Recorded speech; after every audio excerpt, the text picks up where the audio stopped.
안녕하세요. 키벳입니다. 이번 주제는 로버트 오원과 협동조합 그리고 블록체인입니다.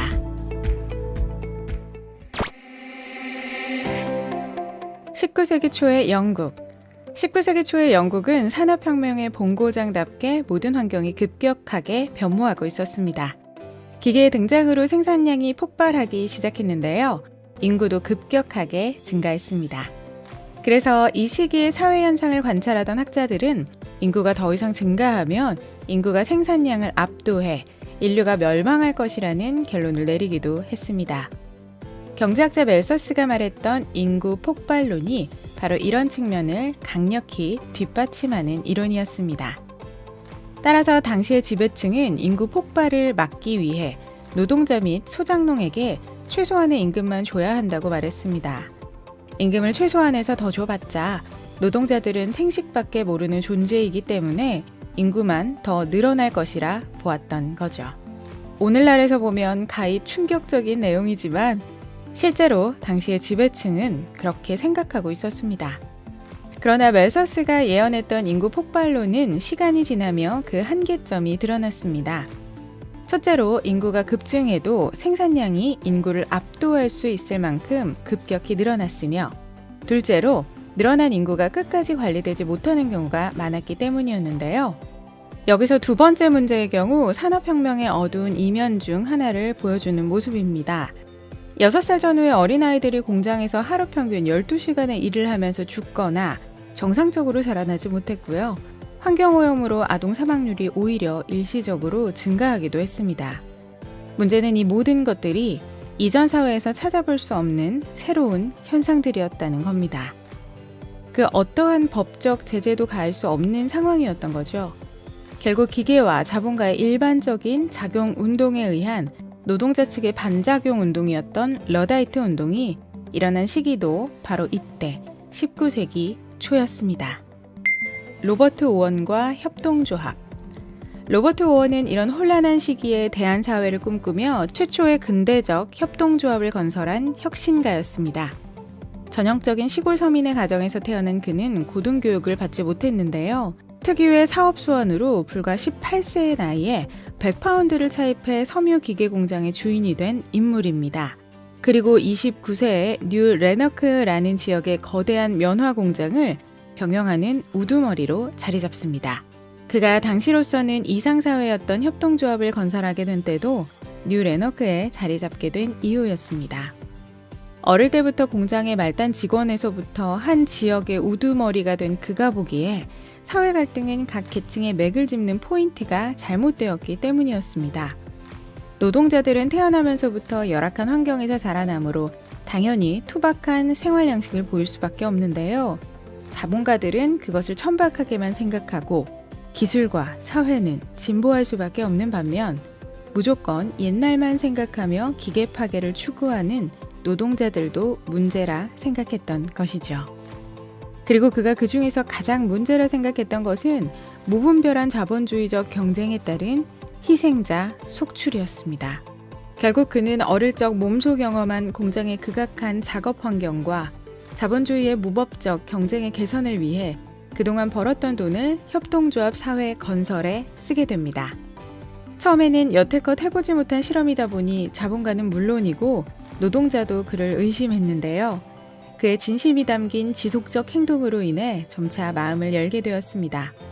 당시 일반 공장들은 질이 떨어지는 상품을 노동자들에게 비싸게 팔아넘기는 악습이 있었습니다. 오원은 양질의 상품을 직수입해 값싸게 넘겨주었던 겁니다. 이때부터 협동조합의 기본 원칙은 양질의 상품을 조합원들에게 싸고 빠르게로 자리 잡습니다. 또한 자신의 공장에서 일하는 뉴 레너크 지역의 근무 가능 연령을 6세에서 12세로 올립니다. 근무 시간은 10시간을 넘지 않도록 하는 등 시대를 앞서 나가는 파격적 복지 정책을 펼쳐나갔습니다. 뿐만 아니라 유아원과 학교를 설립, 노동자들이 고급 인력이 될 수 있도록 힘썼는데요. 이 같은 노력으로 뉴 레너크 지역의 오원 공장은 투자 대비 4배에 달하는 수익을 얻을 수 있었고요. 노동자들은 건강하게 근무를 이어나갈 수 있었습니다.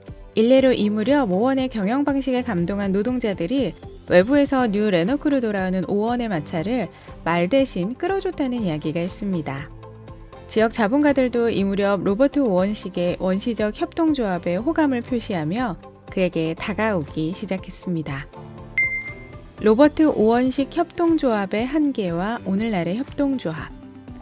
하지만 지역사회에서 유토피아를 실현시켰던 그의 계획은 전국 단위로의 확장에서 좌절됩니다. 자본가의 입장에서는 오원이 지역사회 규모 정도로만 협동조합을 운영하기를 원했지 협동조합이 전 국토로 퍼져나가는 것은 원치 않았던 겁니다. 또한 큰 규모의 협동조합을 운영하면서 몇 가지 새로운 실험을 진행했는데요. 그 실험이 실패로 끝나는 바람에 입지가 더욱 작아지기도 했습니다. 이 시기 그가 진행했던 대표적인 실험으로는 노동집회의 도입이 있었습니다. 그가 조직한 조합 아래 전국 공정 노동교환소를 설립하고요. 그 안에서 현실의 화폐 임금률과 노동시간을 기초로 한 노동집회를 개별 지급했던 겁니다. 그러나 막상 교환소를 열자 공동체 안에서 상품의 가격이 비정상적으로 매겨지면서 몰락의 길을 걷습니다. 상품값이 매겨지는 원리가 현실화폐 임금률, 노동시간과 같은 몇 가지 요소로만 결정되는 것은 아니었기 때문이죠. 결국 그의 노동집회 실험은 노동의 변수를 고려하지 않은 것이 패착이 되어 역사 속으로 사라집니다. 그러나 그와는 별개로 당시의 노동집회 실험이 몽상적인 것은 아니었습니다. 당시만 해도 근대적 중앙은행이 등장하기 전이었고 민간은행이 곳곳에서 스스로의 화폐를 발행하고 있던 시기였으니까요. 다만 화폐라는 매개체에 가치가 매겨지는 원리를 단편적으로 적용하는 바람에 상품가치 왜곡이 일어났을 뿐이었습니다.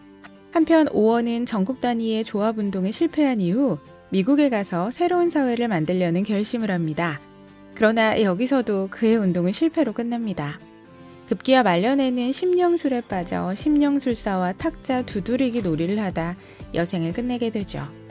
하지만 본토인 영국에서는 그의 뜻이 계승되어 이른바 로치데일의 선구자들이 현대적 의미에 걸맞는 협동조합을 건설합니다. 이들은 조합원이 될 사람들을 모집해 출자금을 걷고 그 출자금에서 나오는 이익에 따라 배당금을 분배했습니다.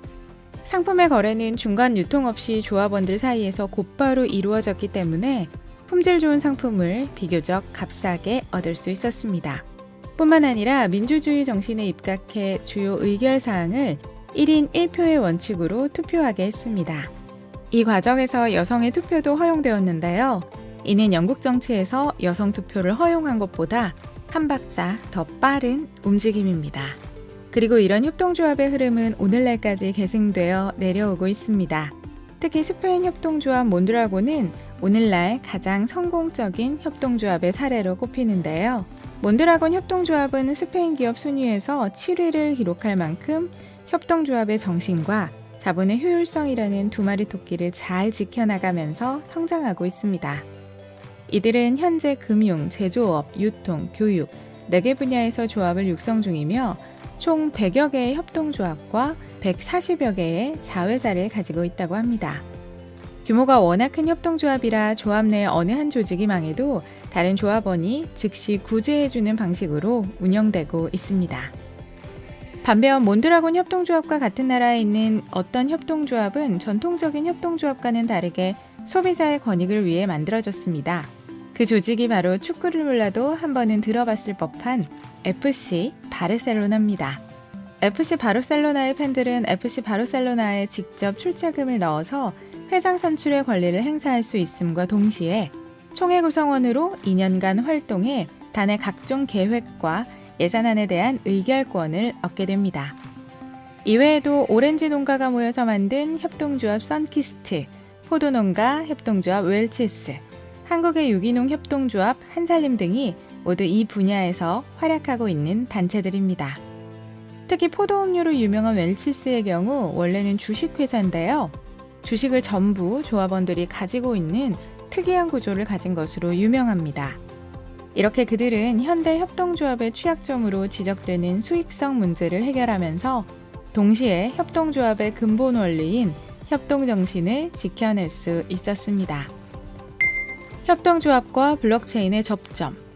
오늘날의 협동조합은 단순히 조합원들끼리의 세계를 만들겠다는 것에서 벗어나 수익 창출을 도모까지 하는 방향으로 나아가고 있습니다. 이를 위해 웰치스의 사례에서 말했던 바와 같이 협동조합의 주식회사의 개념을 빌려오는 복합형 협동조합의 사례도 늘어나고 있는 추세입니다. 그러나 이런 노력들에도 불구하고 협동조합의 고질적 문제인 수익성과 조합원의 결속력은 몇몇 성공한 조직을 제외하고는 개선되지 않고 있습니다.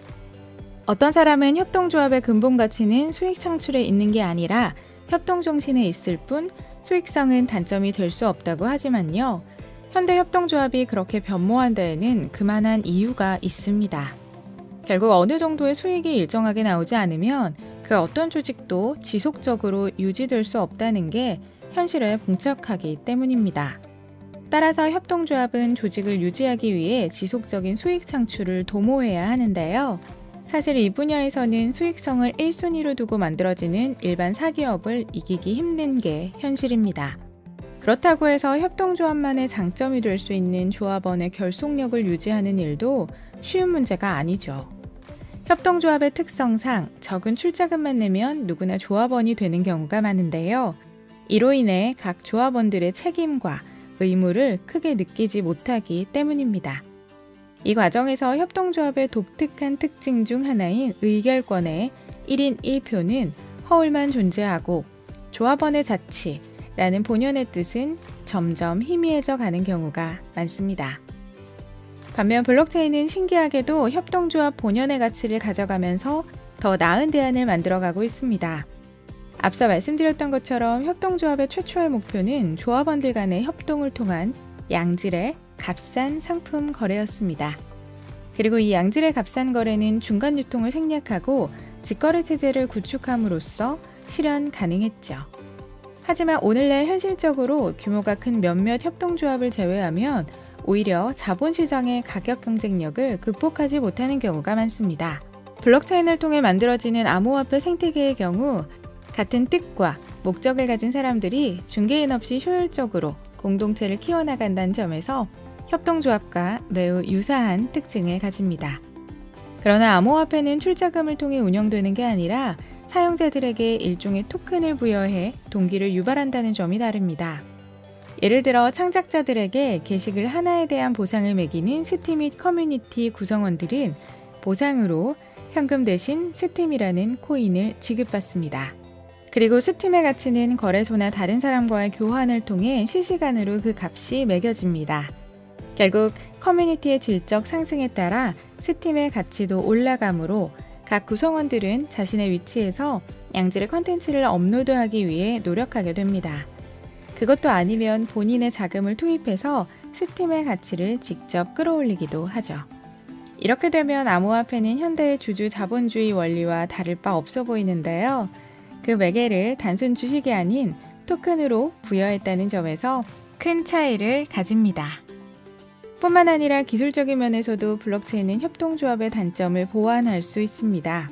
기존의 협동조합은 조합원끼리의 직거래로 상품 단가를 낮췄지만요. 블록체인이 도입되면 굳이 조합원이 아니더라도 장부에 이름만 올려놓으면 중개인 없는 거래를 기대할 수 있기 때문입니다. 만약 이로 인해 협동조합 본연의 가치가 훼손될 것 같으면 상거래 이외의 의결권 행사는 출자금 납입 여부를 통해 진행해도 될 겁니다. 중요한 것은 현대 자본주의에서 효율성 문제로 골치를 앓고 있는 협동조합에게 블록체인은 하나의 중요한 열쇠가 될 수 있다는 것이죠. 앞으로 협동조합과 같은 대한경제 구성원들에게 블록체인이 효율성의 툴을 제공하고 블록체인은 협동조합의 건전한 정신을 탐구해서 서로 한 단계 발전하는 모습을 보여줬으면 하는 바람입니다. 지금까지 키빗이었습니다.